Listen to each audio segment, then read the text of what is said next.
Tonight we've got the pleasure of having Sheree here in conversation to talk about this book, Demanding More. I'm Nikki and I'm from Civic Square. Before I hand over to Oyin to host this conversation tonight, allow me please to tell you a bit about Beyond Books. Beyond Books acknowledges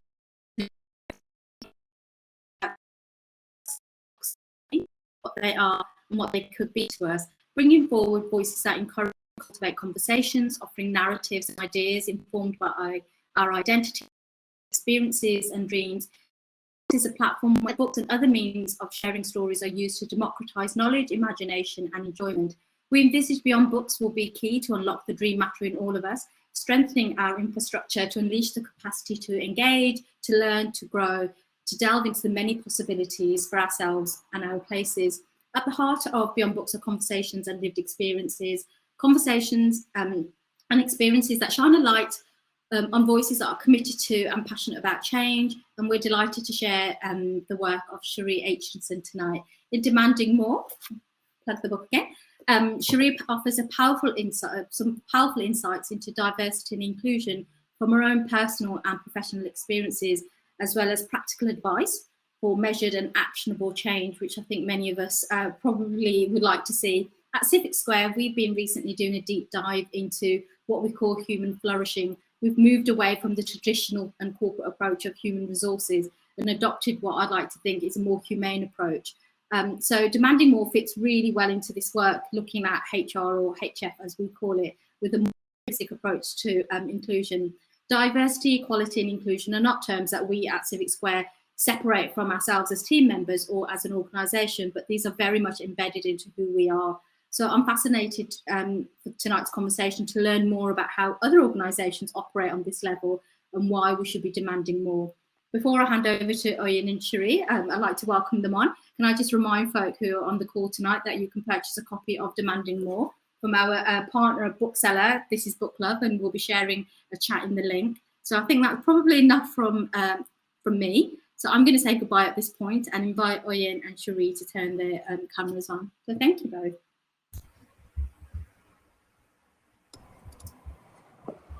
Hi, good evening, everyone. Thank you so much for taking your time out this evening to listen to a conversation that I'm very, very excited about with myself and Sheree. So just as Nikki has mentioned, my name is Oyin Adebayo, full name Oyin Adebayo. I am the CEO and founder of an organization called Niyo Enterprise. So we exist to economically empower Black women through essentially providing tech boot camps so that Black women can be upskilled and also be employed in high impact industries, as well as go on to do amazing things in entrepreneurship. So before I start my conversation with Sheree, please, would you want to introduce yourself? Of course. So hi, everybody. I am Sheree Atcheson, and I am a multi-award-winning global diversity, equity and inclusion executive that is also very, very warm this evening. I apologize for the buzzing in the background, but I have a fan at my door because I'm not coping in this heat. I've been doing diversity and inclusion senior leadership for almost 10 years now. I've held senior leadership roles at Deloitte, at Monzo Bank, at Peakon, and I'm now at Valtech. And I write regularly in the industry on privilege, on how that manifests in policies and processes, and how you unearth that with data and then change it. And I'm also the published author of Demanding More, why diversity and inclusion don't happen, and well, what can you do about it? So yeah, I'm super excited to be here. Thank you for having me. Awesome. Thank you so much for that amazing introduction. So Sheree, in your book, you outlined your background. You spoke about, your kind of background, being brought up in a white home, and also being a woman of color in a white home. Could you please kind of share a little bit more? I know that we're encouraging people to buy the book, so please do get the book. I love seeing people holding that book up. It's I don't even know how to describe that feeling. Like before I even answer the question, like when people Yeah. hold it up or when they post photos on social media, it's like this, the most weirdly unbelievable feeling that there are people holding something with my name on it like this, that it's in like W.H. Smith and all these big, in the airport and stuff like that. It just makes me feel so amazing. So thank you for holding it up firstly. I'll hold it up. Yeah, hold it up again. It is a really amazing book. There's some really great insights that we're going to be talking about today. And definitely it's going to kind of inform a lot of work that we do here as well. But yeah, please. Of course, yes. So I apologize. I had my dentist appointment today, so half of my mouth is still a wee bit numb, so I'm kind of lopsided. But yeah, so as you can probably tell by my accent, I am Irish, and I've been raised in Ireland my whole life. I was adopted at 3 weeks old from Sri Lanka by a white Irish couple, and was raised there my whole life. I moved away about 3 or 4 years ago and lived in London, and now me and my husband have just bought a house in Kent.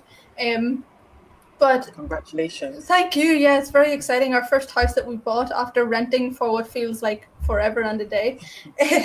But growing up in Ireland, I think I talk about the balance of being underrepresented and privileged, because two things can be true at once. And when I think about this a lot, and I talk about it a lot, when you grow up somewhere like Ireland, where 2% of the of Northern Ireland are Black, Asian, or minority ethnic backgrounds. Now that's the country as a whole. Where I'm from in Ireland is an incredibly rural place where farming communities. It's not a city, it's a small village, so it's even less diverse than that. And we're also talking about the 90s here. The 90s are very different to now, and there's been a lot of immigration and lots of different cultures coming to Ireland. So I grew up in a place where the only other people of color or person of color that I really knew was my brother, who's also adopted. And now people talk quite a lot about being the only, the only in the boardroom, the only in your office, in your team, in your company. But actually, most people don't have the experience of being the only in your family, in your extended family, in your friend circle, in your school. And that gives you a very, very different perspective, because you're always the odd one out. Now, that's all well and good when you're confident and privileged like I am now. However, when you are younger, when you are a teenager and so on, there's a very different perspective that gives you, because we certainly faced a lot of racism when we stopped being adorable brown babies and became brown children in the area. We used to get called the N-word, we used to get called lots of different slurs. My brother faced a lot of aggressive, racism, different to the racism I felt, because he is much darker than I am and a man as well. And there's a lot to get used to there. So then when you go into the workplace and so on, for me, I'm always the only for the most part, but it's something that I'm very comfortable with. And the reason why I mentioned that we bought a house just in Kent 3 months ago is that when we moved from Tyrone to Belfast, me and my husband met in Belfast, which is more diverse. There were more people of color. It was a different experience.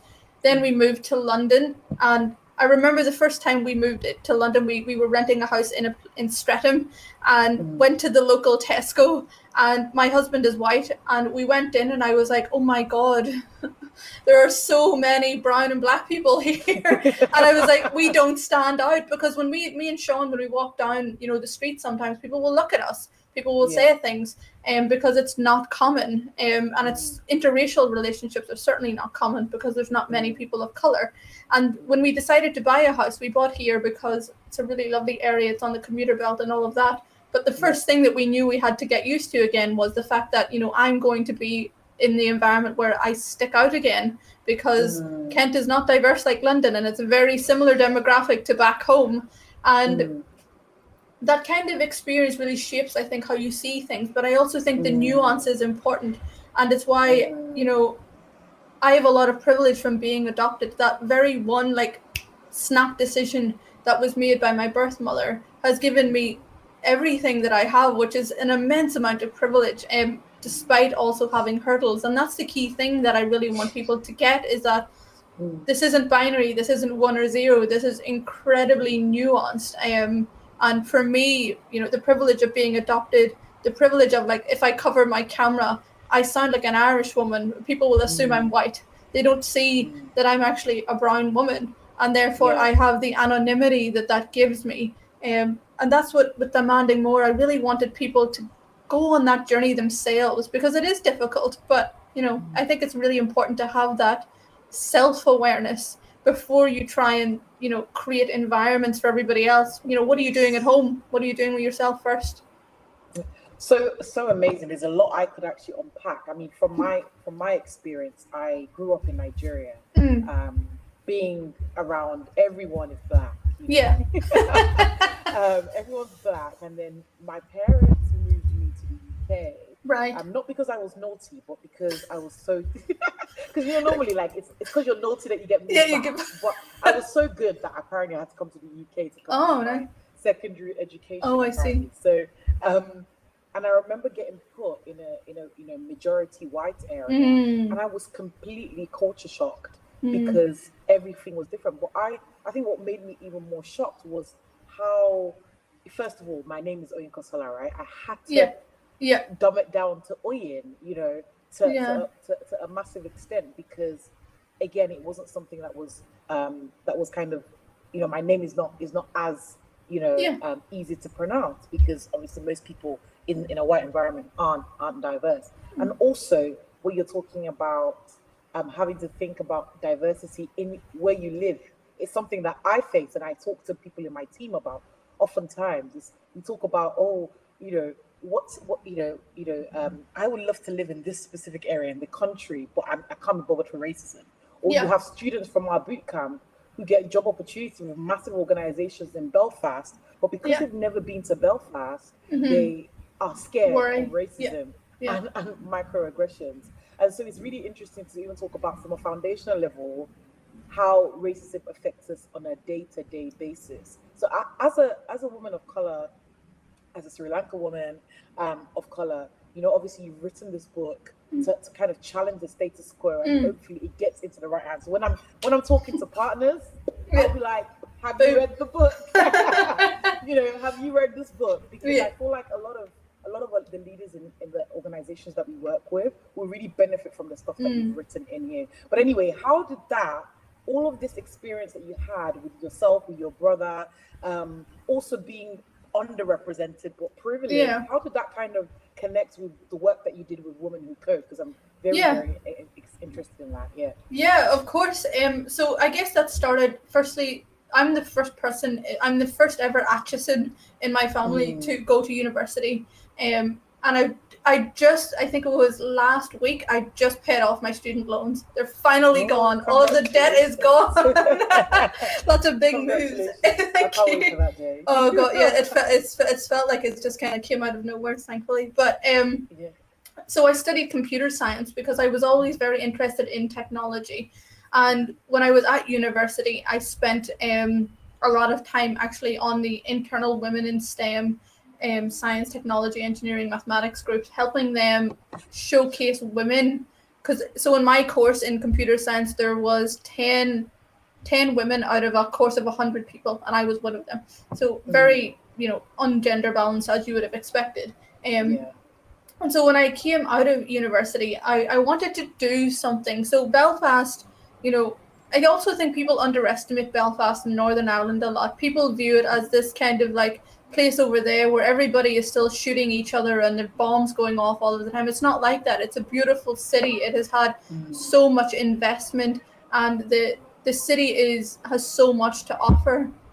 And whenever I graduated, I was like, I want to do something about the lack of diversity for women at that stage in Northern Ireland. I didn't really think wider at that stage. I was just 22, and I did a lot of research. And for me, what was really important is that whatever I did, it had to be free.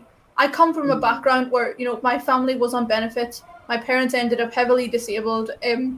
I was on free school meals at school. I know what it's like whenever people talk about, you know, I don't have that extra few quid to do whatever it is. Yeah, £5, like £10, whatever it is. And for me, it was really important that regardless of who this person is, if they want to come to an event to, you know, find like-minded women and develop their technical skill set, they can do that with this. And the problem in NI back then was that they had, you know, company-centric groups, so like Deloitte Women or PwC Women or so on like that, and they had some groups that actually you had to pay to go to. And for me, it was like, well, what about everybody else? What about students? What about returners? What about career switchers? Everybody and anybody. And I found Women Who Code. And so at that stage, Women Who Code was a small nonprofit based in San Francisco, and they had around 3,000 global members, so quite small considering what they were doing.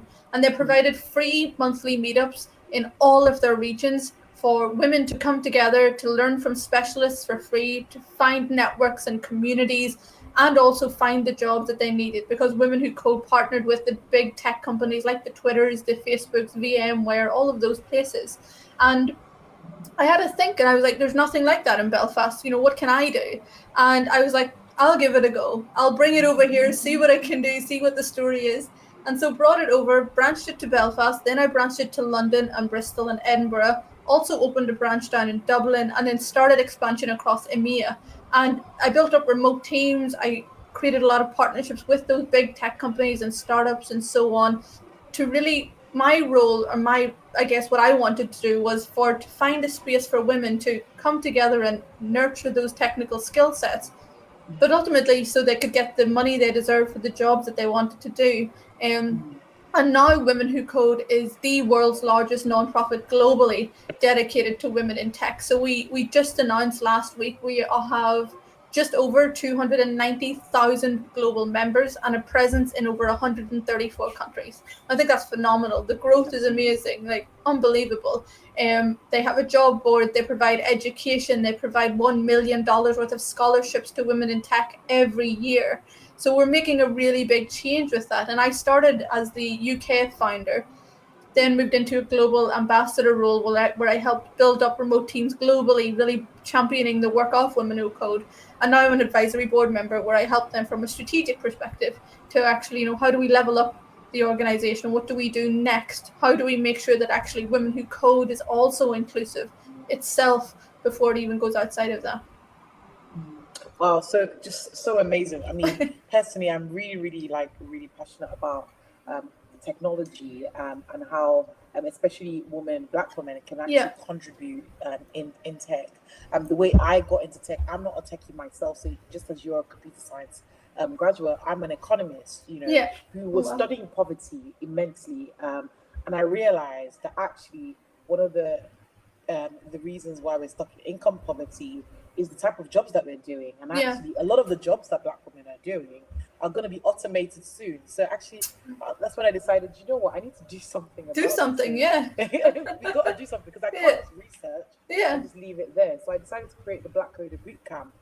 We've had 50 women graduate from there, and we've had a couple of them get jobs at the likes of KPMG, UBS, Citibank, and so on and so forth. So the work that Women Who Code, like, we're basically like a tiny version of what Women Who Code still incredibly needed. Right? That sounds amazing. Yeah, exactly. So so I think, I guess my question up as a back of that is the institutional racism, you know, that kind of led me to creating Black Coder, and also all of those like institutional effects of racism, e.g. poverty.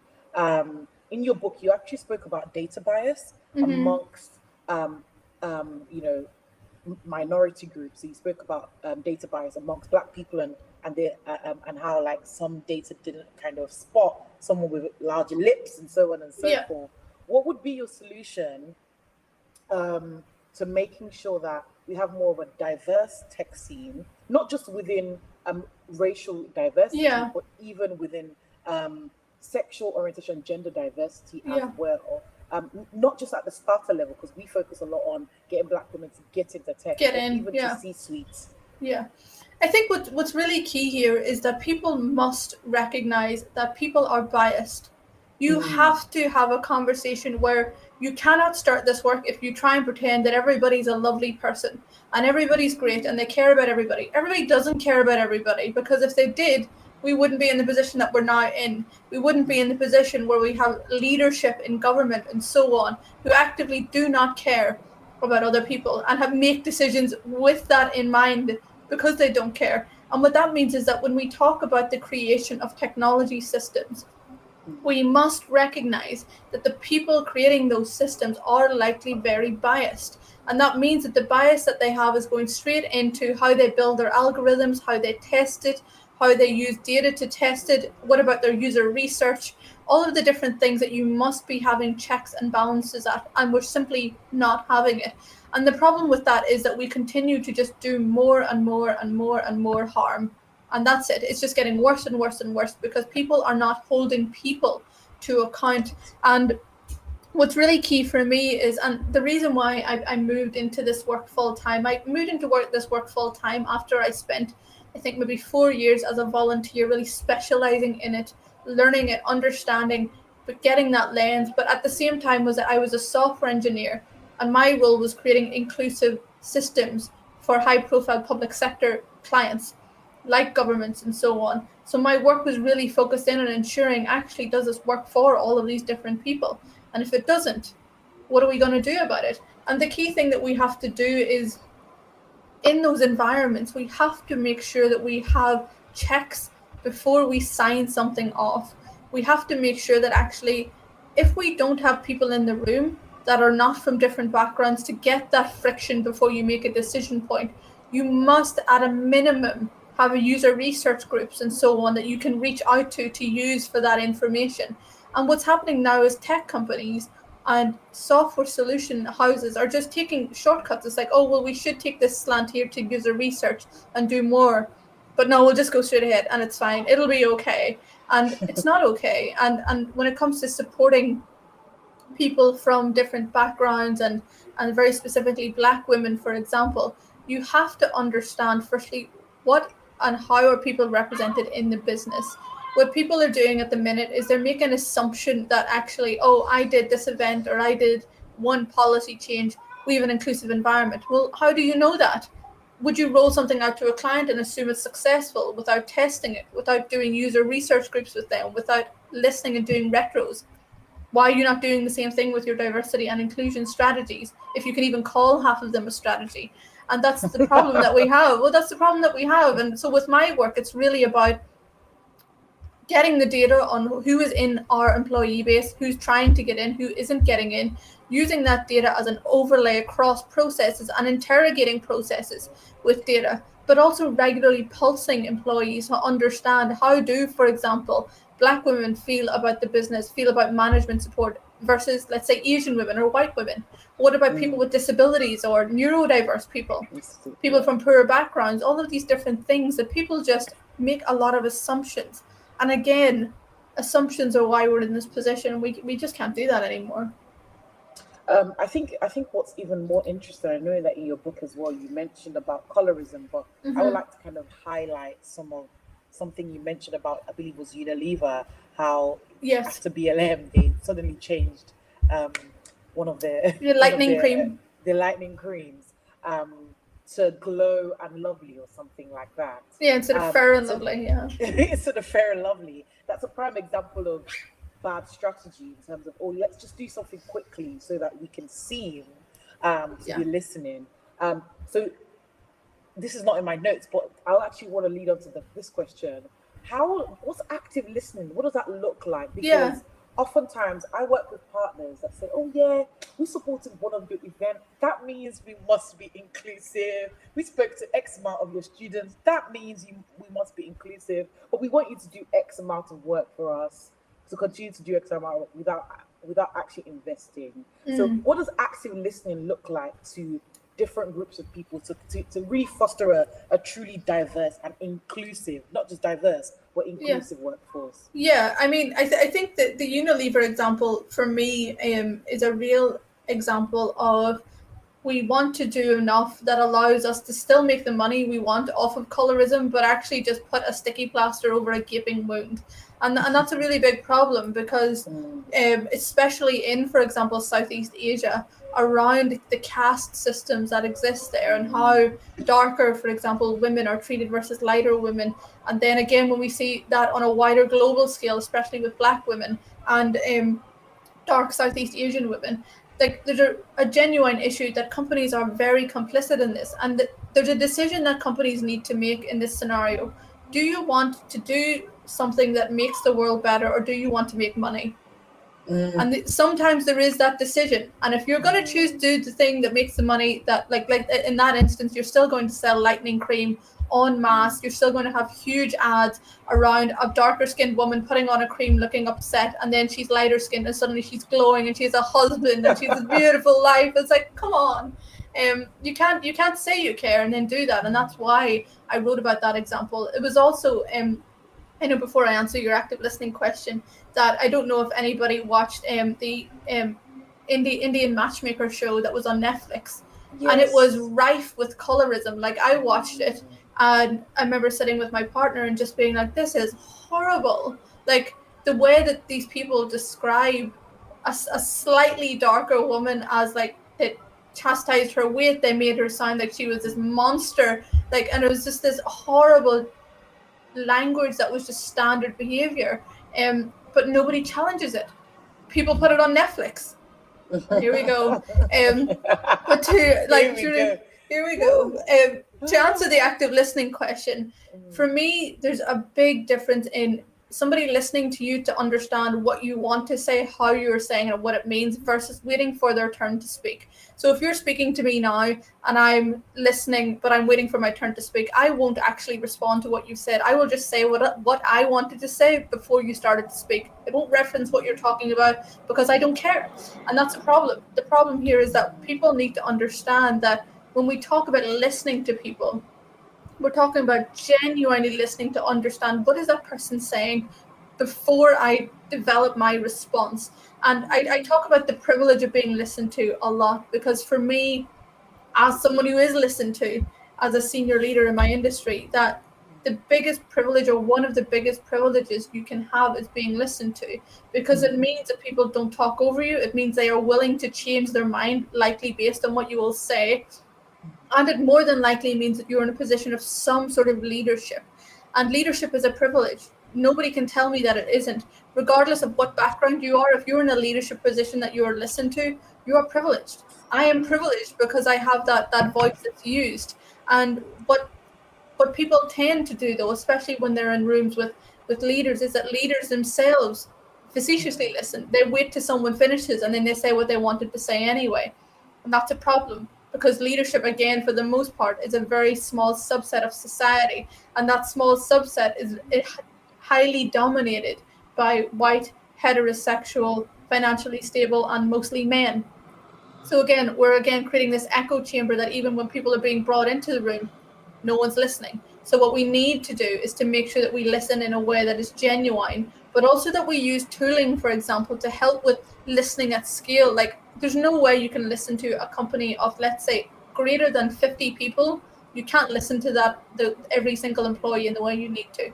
What you need to do is start to look at tooling that helps you pulse people, pull analytics, and so on, and define success measures off of that. But people, again, a lot of people like to talk a lot. And I know I'm talking a lot, the irony of what I'm saying, but a lot of people talk a lot and don't listen, and then they never learn anything. And then we just have a vicious cycle. Cycle. It's as you're speaking, what's coming to mind, obviously this is another book, but I think it's such a great book on leadership, The 7 Laws of Leadership by John Maxwell. He writes a lot on leadership, and something that he put in his book was that there are different levels of leadership, and the higher you go, the higher the benefits are. And actually at the middle of that is actually relationships. So my next question to you is, you obviously have spoken about we don't listen to each other. Everyone has bias to an extent. Myself, yourself, we both have our own biases. But beyond people not caring, what are the things that we actually have to do as a society to get ourselves to start to care about different things and to actually build authentic relationships, especially for the leaders that may be listening? I think people always never want to talk about politics, and it's a very privileged life to lead if you don't have to talk about politics. Yeah. For me, at the most baseline level, if you want to show you care, who do you vote for? And think about this. When I talk about who do you vote for, and I wrote about this as well, it's like, do you consider who you vote for people that are not like you? So, for example, do I consider about who I vote for Black people? What are they doing to support Black people? What are they doing to support people from the LGBT plus community? What are they doing to support all of these different groups of people, regardless of whether it benefits me or not? That's irrelevant. And until people do that and actually really challenge what's happening, what are we going to do? Like, we know that governments aren't representative of society. They are not representative of the everyday, for example, working class people. And I know from someone who's come from a very poor background, who now is in a privileged position of financial stability and who has no money worries, and is in when you shift to that, you have that life shift, that transition. And it's the same with my partner. His family are farmers. They're not wealthy at all. He has 7 brothers and sisters, so a big standard Irish family, as you would expect. But like, for both of us, we're in this position now. It's like, I never imagined that we would live somewhere like this, that we would be able to do this. But that means that I still very much should be considering the people that aren't as privileged or as lucky as that we have been to have access to the opportunities, and then had the opportunity to take those opportunities to be in this position. Who do you vote for? Who do you think about when you vote? Because here's the thing, the voting dictates policies, it dictates funding for poorer communities, especially, and underrepresented communities and marginalized communities, and companies will align with what governments do for the most part. So who do you vote for? Ooh, think about that. That's a very deep philosophical question, and also more deep because I believe, well, this is my personal opinion, I feel like a lot of our main political parties are becoming more centralized, so it's becoming even more difficult to understand who to vote for. But then I'll leave that to a separate conversation. So in your book, there's something that I found really interesting, and I decided to do some further research, independent research by myself. And it was actually where you spoke about there are, in 2019, a number of men called Michael outnumbered the number of women chairing FTSE firms. And then I said, whoa, then I started doing more research on names. So more CEOs, based upon the independent research I did, more CEOs named David than total women CEOs. If you were to take a guess, just how common would you say the name Dave is amongst leaders? God, I would think even in the FTSE 100, there's probably like 27 Davids or something like that. Exactly. So it's actually a lot more than you can actually ever imagine. So according to the New York Times, 4.2% of women held CEO roles in America's 500 largest companies, and out of those 500, 4.5% of the CEOs were named David. So 0.3% more than a total, amount of women. And I'm not even going to go into more of the research I've done. But for me, when I saw that, it's only a small line in the book. I read that and I was like, whoa, I think I was reading it at like 11 p.m. and I was like nearly sleeping. And I was like, oh no. Oh no, I need to go and do more research into this. This is really strange. I think it's one of those things where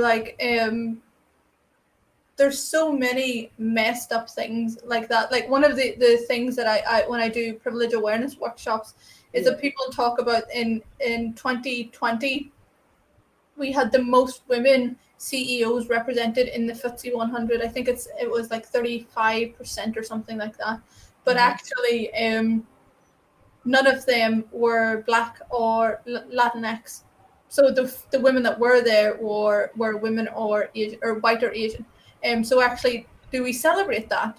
Or do we celebrate that with recognition that we are still very far away from full inclusion? We actually have just created like exclusionary inclusion. We've created a vibe that this is just enough for us to be comfortable with it.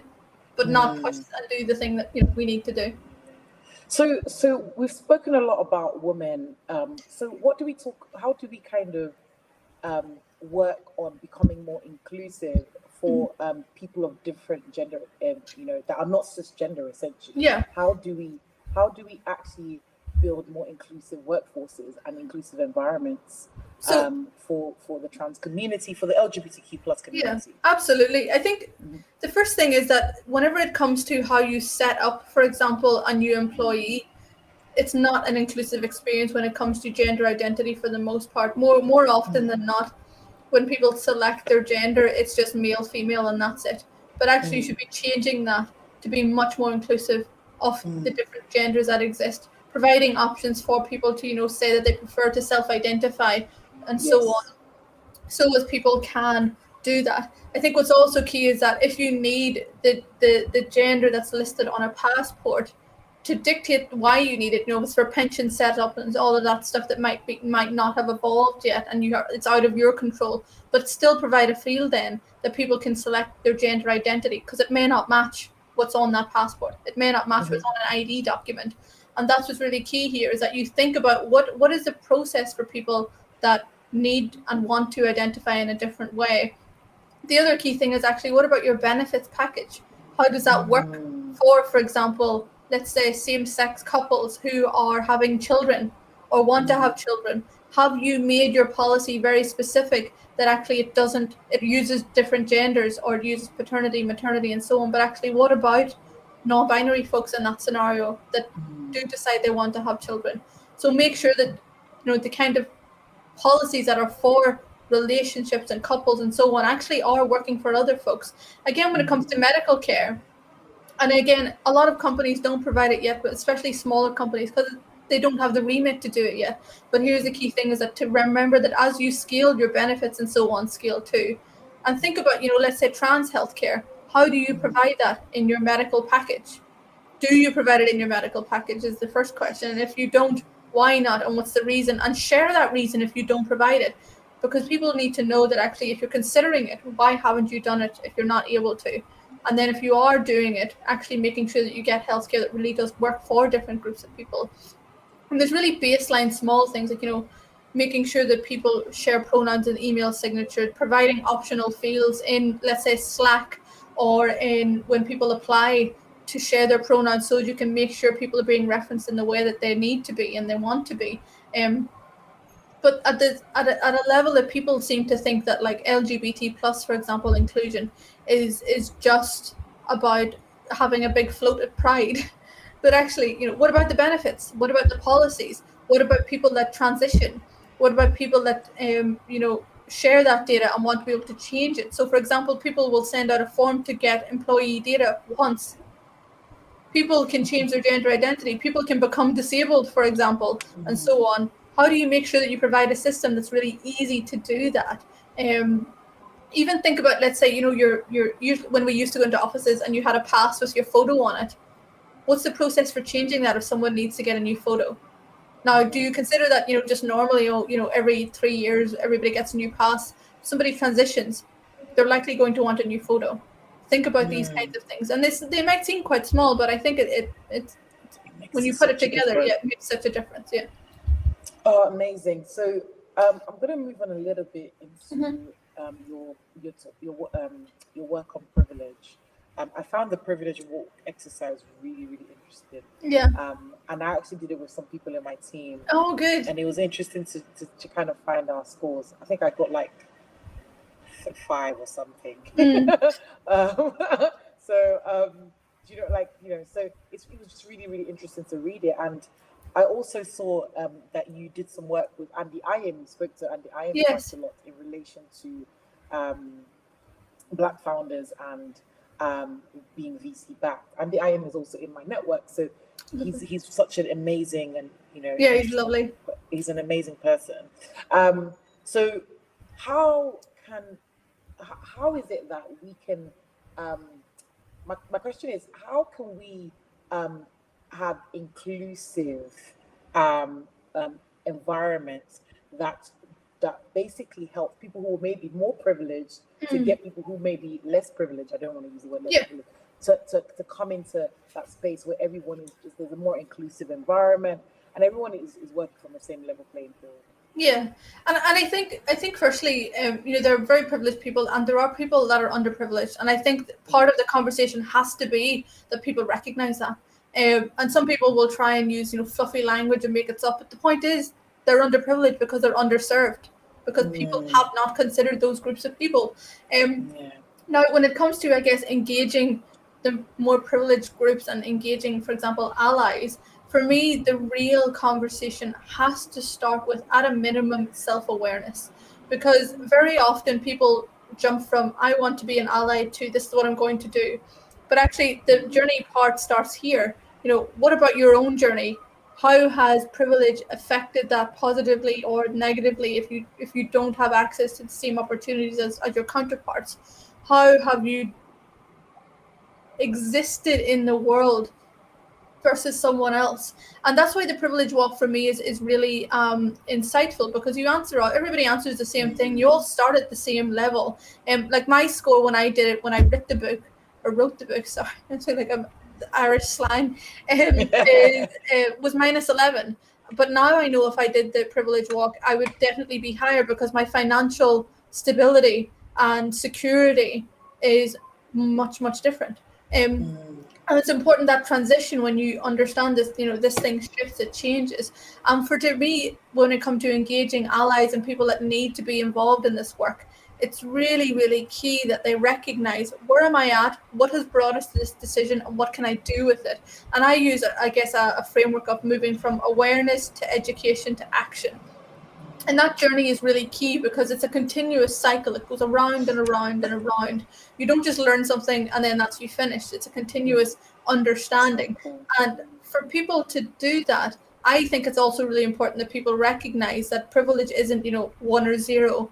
Because a lot of the time people get, I guess, stuck in this view that there's gender privilege or male privilege and white privilege. But actually, yes, there is those things, and you have to understand that they intersect and create different disadvantages for different groups of people. And the phenomenal Black women scholars like Kimberly Crenshaw, who created that term of intersectionality, been working on this for years, but people are still only catching up now. And what's key for me is that people must recognize, where we're at.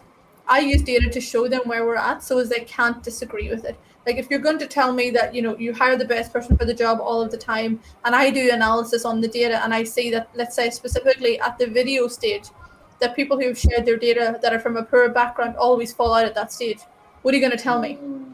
It tells me you're biased, and it tells me you need to do something about it. So using data to really have a robust conversation is key. Then moving into that education piece. Why are we here? What do we need you to do? And for me, a lot of it is about advocacy and sponsorship and intervening. A lot of people, I know, after sort of the allyship movement. So I've been writing about allyship for about a decade, but the movement around allyship really sort of started, I guess, in the last 3 years. It kind of blew up a wee bit, and people started to create like, oh, I prefer accomplices instead of allies. But actually, if your ally is an accomplice, then they're not doing anything. They're not doing what they should be doing anyway. They should already be doing that work. We don't need another term for what people should be doing. But the problem is that allyship has got so watered down to, somebody posts an infographic of a few things that you can do, and I shared it on my story. Clap, clap to me. Well done, you. Like, okay, but what else are we doing? And that's why in the book I provide very specific things that I think we can do around sponsorship, that we can do around intervening when things are happening that are not acceptable, that we can do if we are in a position of leadership, and really using that privilege to advance other people's careers in a way that you won't do if you don't care. So I think it's about being really purposeful and really deliberate, because, to get to this position, we've had to have people make very deliberate decisions. Exclusion didn't just happen for a laugh or for a joke or by mistake. It happened deliberately. So for me, with inclusion, we have to be very purposeful and deliberate as well. Oh, such great things in there. I was going to actually just mention and ask one quick question. So you mentioned about for us to be able to build more of an inclusive environment where we kind of transfer, I guess, privilege, We have to make sure that we are aware, that we're educated. But oftentimes when I listen to conversations about D&I and I read books on D&I, I love the work that's been done on it so far. I feel like sometimes we're missing this human part. Earlier on, when I was speaking to Nikki, she was speaking to me about when she was on a Zoom call with teammates, she was eating her breakfast, and Nikki, I'm sure she wouldn't mind me saying this, but her husband was saying, "Oh, you're eating on a Zoom call? That's strange." Like, I don't think I'll be allowed to do that at work. He works in a more corporate space. How do you think that our authenticity as human beings, not necessarily authenticity as leaders, or authenticity as tech professionals, authenticity at work, but authenticity as human beings can play a role in making sure that we have more of an inclusive environment? Because if I was authentic, I would be able to share you my whole self. I'll bring my whole self to work, and there will be no fear in that. So yeah, how do you think we can do that a little bit better as a society? I think what's really important is that people must recognize and understand that we are not a monolith. People are not a monolith, and that's a fantastic thing. That's a positive thing. But to recognize that, we must accept the differences, and we must accept that those differences cause different treatment. And that means that the human experiences that we all have give us the different, views when it comes to what is success for me, what is failure for me, what does it mean for me to have a sense of belonging in work. And I think the only way for people to, as humans, to do that is it's vulnerability. And I know that is incredibly difficult. And for me, certainly, at the start of my career, I was nowhere near as vulnerable as I am now, whereas I'm very confident and comfortable sharing very open things to help with that journey. And again, that's the privilege of being confident that you gain with experience, I guess. But what we need is people to be open about those things, be open about the difficult stuff, be open about the journey that you've had, be open about the fact that you're frustrated with something, but also that you recognize that maybe you're part of the problem too. And that's a really big part. What we need, for example, from allies, like you asked before, is that recognition that, actually, by me potentially being passive, I'm part of the problem because I'm being complacent, and being complacent is being complicit. And that's what's really key here. I think that openness, and that's why I think when it comes to having, safe spaces for people to share those kinds of things, to be able to be open, to do something as I guess, small as having breakfast on a Zoom call, to allow that space. But I think, you mentioned, when people work in corporate, that there needs to be that's not as much of an expectation. And I do genuinely think that because the effects of the global pandemic since last year and ongoing have thrown ways of working in businesses into you either pivot or you lose, to be honest, because if you don't pivot, the best talent's going to go somewhere that will reward them and allow them to work they need to. And a lot of companies now are leaning into that, more flexible, more relaxed way of working. What I just hope is that it just keeps going on, and that it doesn't just, in a year or two, just change back, because that would be very stupid. It'd be very stupid not to have learned anything from the last year and a half, and the effects of COVID on everybody. Wow, interesting. That's really, really, really interesting. I think the major thing is, and I think that might be a bit of a struggle for us as British people. We're very used to being polite and being politically correct. Good thing I'm Irish, because I'm not polite at all. Sorry, what did you say? It's a good thing I'm Irish, because I'm not polite at all. Yes, so that's the thing. So in Nigeria, I remember I was on a motorbike in Nigeria, and I had a flow stir. Someone was like, "You must be stupid. Remove it. remove your skirt from the motorbike. It's gonna burn it." And that's him showing his concern. Yeah, I love it. In Britain, that's rude. Yeah. But the thing is, in that type of environment, everyone's authentic. Everyone can, even if it's anger sometimes, and it comes across quite rude, there is that kind of space to be who you are. And I think unless we challenge our culture and some of those cultural behaviors that we have, we're not going to be able to have this conversation where it affects the family union, where it affects the home. it's just going to stop at the workplace. It's not going to go back home. And I think in your book you also mentioned about look at your privilege, look at it from a home perspective. Look at it at home. How much privilege do you have at home? And how can you actually change that? Exactly. Unless we open up our minds and think, oh wow, at home when I'm having conversations, there's certain conversations I cannot transfer from home into the workplace. That's a problem, and we need to challenge that. But I'm not going to go too deep into that because we're probably there for ages. But one thing I wanted to kind of just finish off with the privilege piece, that I have a lot more to talk about, but I'll pick something else, was how one of the things that I always think about, especially with the work that we do, obviously we're very much niche in kind of wanting to economically empower Black women. So we do get a lot of people kind of push back and say, oh, you're being racist, or you're excluding the group, and so on and so forth. I mean, those negative feedback doesn't necessarily like bother me, but what comes to my mind is how is it that we can how do we kind of avoid privileged inclusion in sense of just making sure that we are only targeting this group? How do we not kind of repeat the same cycle that we're trying to solve essentially? And I write about this a lot as well, because what has happened is that we have exclusionary inclusion that includes for the most part white women, and white women who are heterosexual and cisgendered and financially privileged, and everybody else is kind of like, well, don't really care about you because we have some women now in the room, so it's okay. And what's really key here is actually that we must ensure that the work we do is both for people we identify with and not. And that's why for me, when it comes to lived experience is only one small part of all of this work, because strategy work should listen to lived experience and use that to fuel a strategy around hiring, attrition, retention, promotion cycles, policies, legal, grievances, all of those different things. But what tends to happen is that if people do not have the experience of doing strategies in diversity and inclusion, they will create something that only answers to what they're thinking about themselves. And that's just simply not good enough, because what actually will end up happening, as well, is that we will definitely see even more so, for example, disabled people will be left behind. And that's already happening, but it's continuing to happen now. And what I think is really important in that is that we recognize that passion and skill set are two different things, and skill set in diversity and inclusion is not the same as passion for it.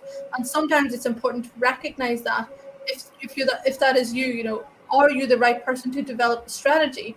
Are you the right person to feed in with lived experience and have someone else develop the strategy that knows how to do that? And that's really important, because if we don't do that, we very much run the risk of creating the same problems over and over again. And that's why, for me, my role as a senior diversity and inclusion executive is I listen across the entire business using tooling and so on to understand where are the gaps, where are the problems, and what initiatives can I do to create an equitable environment that levels those playing fields, that changes the dynamics and holds leadership to account. That's what we need to do. What we don't need to do is me, for example, to create a strategy that would, let's say, only benefit like women of color, but actually what it really means is Southeast Asian women. Everybody else I don't care about. That would be stupid. So, but again, that's what we're seeing. So we have to, I think, sometimes shine a light to ourselves and ask, am I the right person to do this? If not, accept that. Delegate it to somebody else that can do that. Yes. So fantastic. So I saw as well in your book, as a result of some of your conversations you had with Andy Ayi, that you did a lot of work with London Tech Week in making sure that they had more of an inclusive space. So you did some work with BYP and other organizations. I find that a lot of this great work is done in the capital city in London, but we're not seeing that. We're not seeing that work done in Birmingham, in the West Midlands, in Scotland, in Ireland, in all these places. How do we? Because you see a lot of amazing things happen in London, and sometimes I'm like so jealous. I'm just like, and that's why some of the events we do. So we run an event called the Beyond Here Summit, which is rebranding to the Black Disruptor Summit, which Andy was part of before the pandemic, because I really wanted to make more of an inclusive space for people who may not feel included Yes. in the West Midlands. So how do we bring some of those fantastic work into the West Midlands, for example? Yeah, I mean, and I think, and this is one of the reasons why I work with BYP quite a lot, which is Black Young Professionals Network, for anyone who doesn't know, because they branch out to all different regions. So I helped them launch their Welsh branch, for example. And I think what's really key is that we recognize that, let's say we're only talking about the UK. The UK is not England, singularly, by itself as well. Like a perfect example is today, Sky News and businesses or BBC and so on have put out things saying, oh, all restrictions are lifted in the UK. No, they're not, because it's not in Northern Ireland, it's not in Scotland. What are you talking about? That's not what's happening. It's lifted in England. That's one part. What's key, I think, here is that people must recognize that we cannot take, for example, a London-centric approach to inclusion, because when you go out of that city that is, very multicultural and so on, there's a very different ball game, and that's why your diversity and inclusion strategies must be regional. So, for example, the company that I work at, Valtech, we are over 40 cities and 19 countries. And so the work that I do spans across almost 4,000 people. And so what we have to make sure that we do is that we have an overarching diversity and inclusion strategy that is around sort of a framework around hiring, around attraction, around sponsorship and support and policies. But the implementation is on a regional level. So we tweak and shift and change what we're talking about. So for example, if I was rolling out a sponsorship framework or a sponsorship network that was for women and people of color, if those were the groups I wanted to target, and I'm working on it, let's say I'm doing pilots in the UK and the States and APAC, well, I'm obviously not going to need to do a pilot around supporting people of color in our India offices, because everybody there are people of color for the most part. So that's not the issue there. But again, people will just roll out something and assume it works. And when it comes to, I guess, expansion outside of London, what I think is key is that I think there's a lot of what's the word? I don't know, like a superiority complex when it comes to London. I've seen it when certainly from Belfast and from Northern Ireland, when we look over the water and they look back, there's a superiority complex. And I need businesses and I need companies to challenge that. I need people to remember that there is so much phenomenal talent outside of, what is that road, the M25 or something? I don't even know what it is. I don't know anything about M6 or M25? M60. I don't even know I don't know anything about London. But other than, apart from the fact I've worked there for years, I don't know anything about it. But the key thing is that there's so much amazing talent that people are missing out on, and that when it comes to diversity and inclusion, we have to take an approach where we really analyze and understand what's happening in those different regions, so we can make sure that actually we are trying to reach, let's say, bring together the Black folks that are in Wales for BYP or in the West Midlands for different groups like that. The only way to do that is to tap into the local communities and to really support them, because there are a lot of actually great groups in those communities, but they need funding. They need funding. Absolutely. Who do you make sure gets funding? Government. And we're back to the point that I made at the start. So yeah, Sheree, it's been honestly so amazing. We could talk forever, and I would love to keep talking to you. We could talk forever. I have so much more to talk to you about. I hope we can catch up. Oh yeah, absolutely. Afterwards, because I could talk to you for ages. But I'm conscious that we're nearly at the end of today's conversation. It's not felt like an hour. It hasn't. And thank you so much, everybody, for tuning in this evening. It's been such a delightful conversation. If you haven't already, go and get yourself a copy of Demanding More. It's such a pretty cover, by the way. I know, I love it. I love the color so much. So yeah, go and get yourself a copy.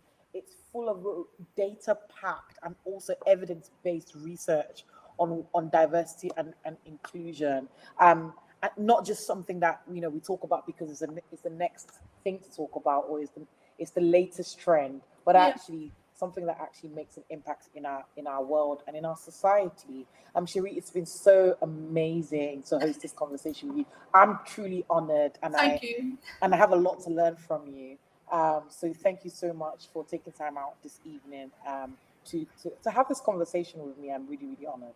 No, of course. Thank you so much. It's been lovely to get to know you, and I definitely look forward to catching up soon as well. Yeah, absolutely. I'm going to connect on LinkedIn. Please connect with Sheree. Yes, connect. And if you read the book, leave a rating or a review on Amazon. Do that too. Yes, do that. Do that. Yes. Go and leave a rating. And not many books gives you references after each chapter. There you go. Yeah, so that was a pain to do. I will tell you that it was horrible.